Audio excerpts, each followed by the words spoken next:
You've probably heard that walking is good for you, but what most people don't realize is just how powerful it actually is. Walking can literally change the structure of your brain, and it can rewrite how your nervous system responds to stress, and it can improve how your cells produce energy.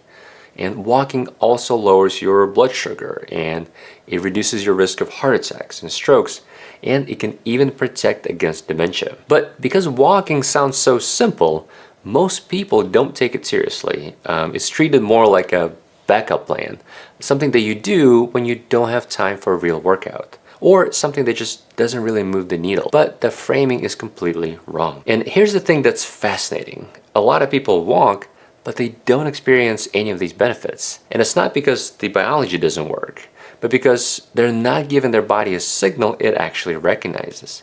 And once you understand what the signal is, walking becomes one of the most powerful health tools you have to extend your health span. So in this video, I'll show you exactly what the signal looks like and how to get the full biological payoff from something as simple as a daily walk. Now, here's a statistic that will make you want to go for a walk today. So researchers pulled data from more than 100,000 people, and they look at something very simple. How many steps people took each day and what happened to their long-term health. And the difference was pretty eye-opening.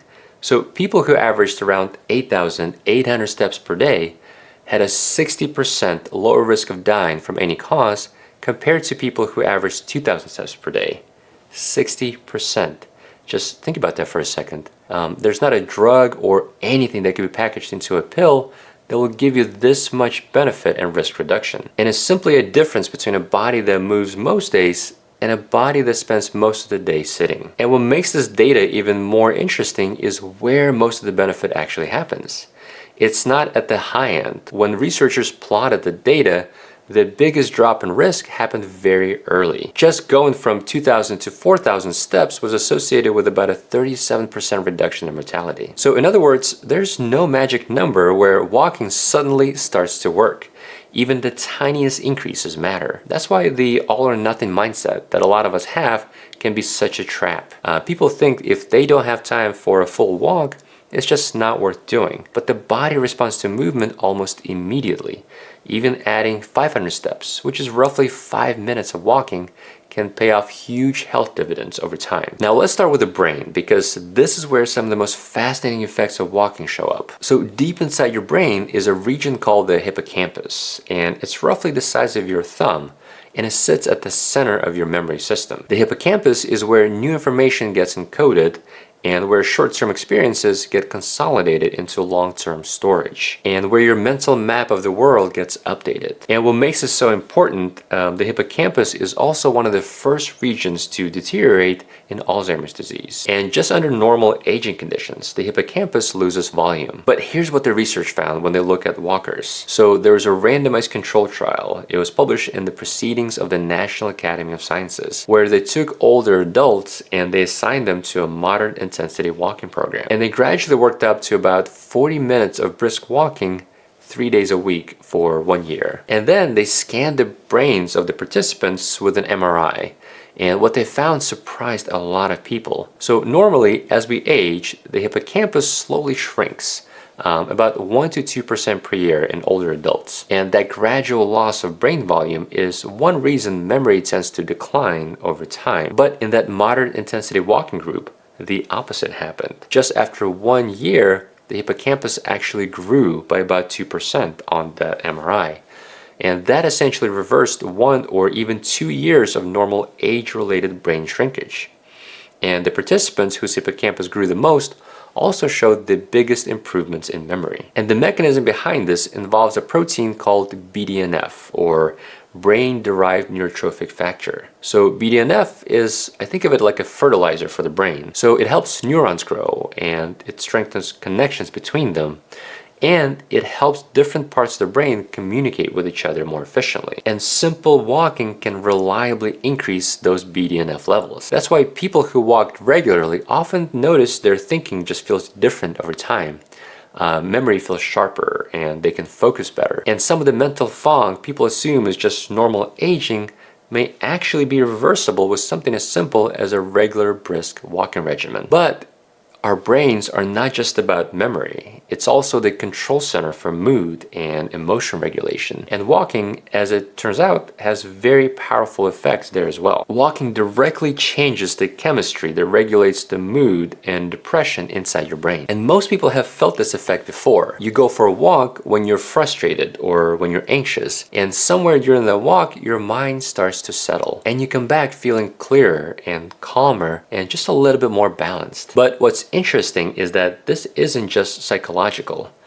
There's a real biological shift happening in the brain, and that shift is a lot more durable than most people realize. So first, walking increases serotonin, that neurotransmitter that regulates mood stability and emotional baseline, not as a temporary emotional boost, but the underlying tone of how you experience the day and how you experience life. And walking also raises your endorphins, those compounds that reduce pain perception. And those endorphins produce a mild but a sustained sense of well-being. And third, walking produces a dopamine response that is more modest and more sustained than what you get from modern stimulation. So from things like the spike and crash you get from sugar or social media or gambling or just any other addictive behavior. And one thing that's pretty fascinating is we now have direct evidence that shows that walking can be just as effective as an antidepressant medication for the treatment of depression. There was a meta-analysis published in the British Medical Journal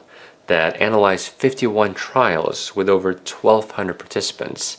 And those researchers found that simple walking can lead to moderate reduction in depression. And then if you just up the intensity of walking just a little, then you'll get even more powerful results. So there was a landmark study. It was a randomized control trial. It was called the SMILE study, where researchers took about 200 adults with major depressive disorder, and they randomly assigned them to 3 different groups. So one group received your standard antidepressant treatment with sertraline, which is Zoloft. And another group did supervised exercise. And the third group did both. And the exercise protocol wasn't anything extreme. It was essentially just brisk walking for 30 minutes at roughly 70 to 85% of their heart rate reserve. And they did that 3 times per week for 16 weeks. And here's the remarkable part. At the end of the study, the reduction in the depression symptoms in the walking group was essentially the same as what they saw in the medication group. So in other words, the people who briskly walk just a few times a week improve just as much as the people taking an antidepressant. And for many patients, that's a powerful option to have. Depression is often described in psychological terms, but it's also a biological state where you may have a shift in your neurotransmitter availability, or a change in your cortisol levels, or just a change in your inflammatory markers.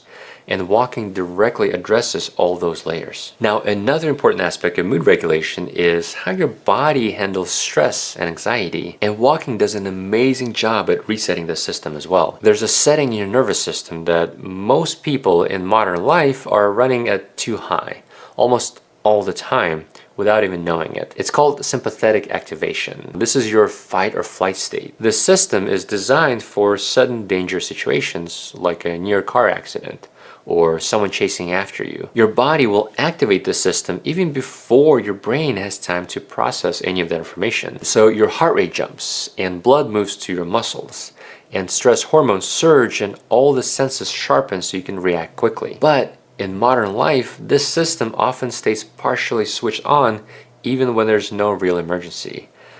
Constant notifications, a stressful meeting, or financial worries, or just trying to juggle too many things at once. Brain begins to interpret everyday pressure as low-grade threat. So the alarm never fully powers down, and this is where we get into trouble. When that sympathetic fight or flight system stays active for long periods, the effects starts to show up throughout the body.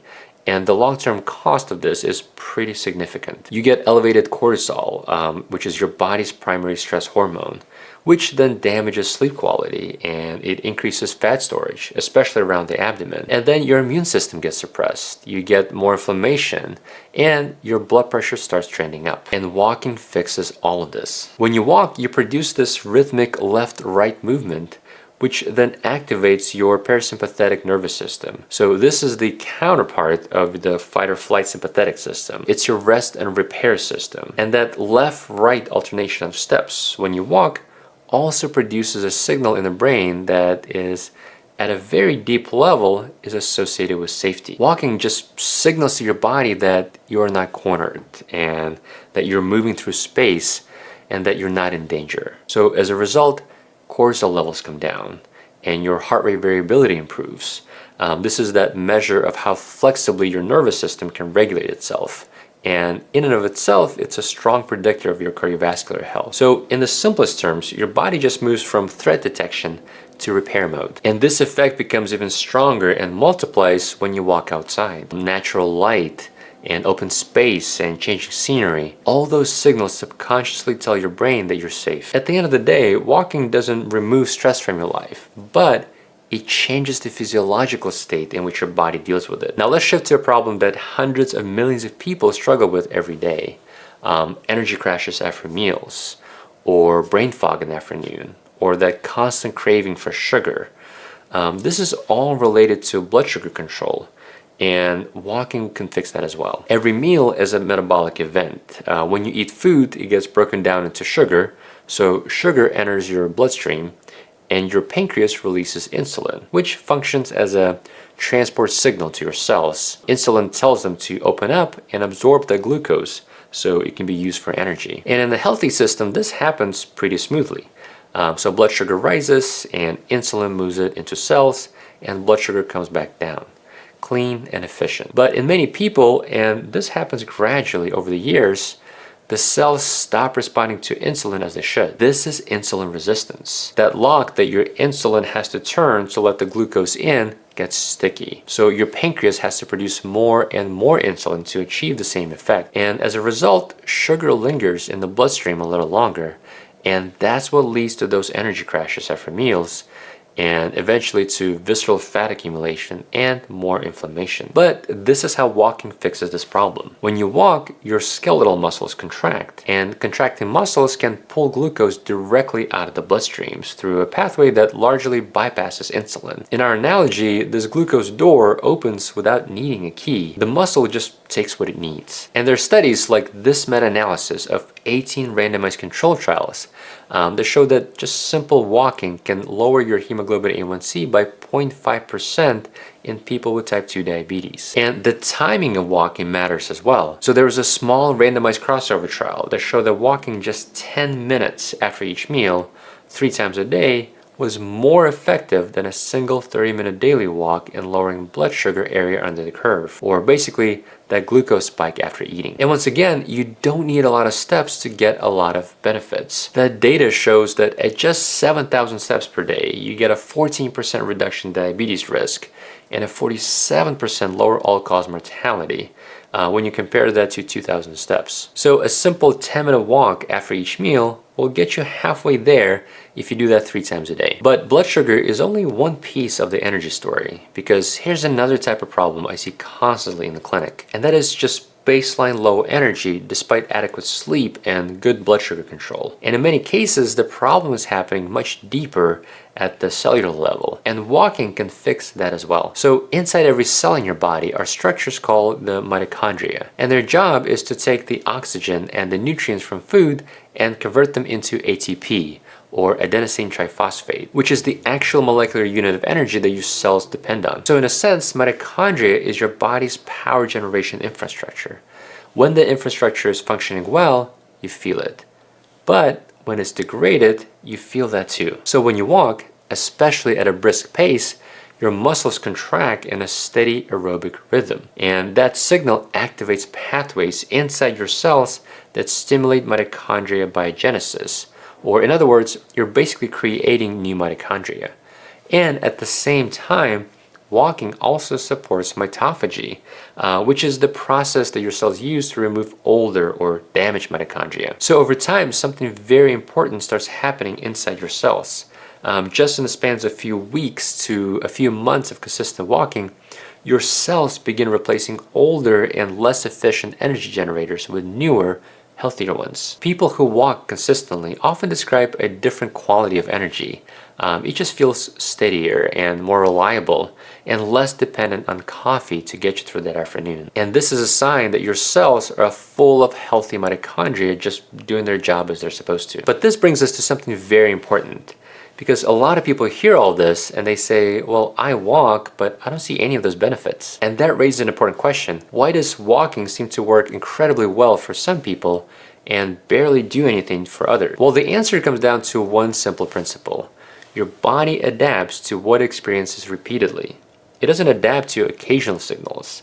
When a stimulus is inconsistent, the body treats it as noise, something to process and move on from, and not something to build around. But when that stimulus is consistent, the body begins to reorganize itself around it. This is why consistency matters so much here. Your body needs to experience the signal often enough that it just begins to expect it. So the goal here is not a good week of walking.